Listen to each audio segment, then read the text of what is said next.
یو سهار به زما سترګې نه لوڅېږي، لاس او پښې به مې وتلي وي له واکه، او فیسبوک به مې هم پاتې وي انلاین.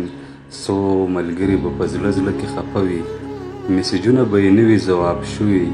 په وټساپ کې به مې تا ته څو پیغامه د خپل نه بیانېدونکي حال وي پرېښي. ستا ځواب به هم هغه تکرار جمله وي.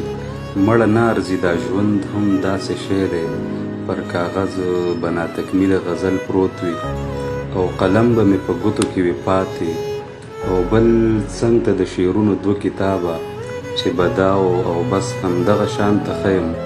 زه به دغه شپه په 12 بجې مړ یم، او پیاله کې به نیم سوی سګرټ پروت وي، د نشې یو خوب ګولۍ به مې پرتې وي په سرو وینو د لامده بالښت د لاندې.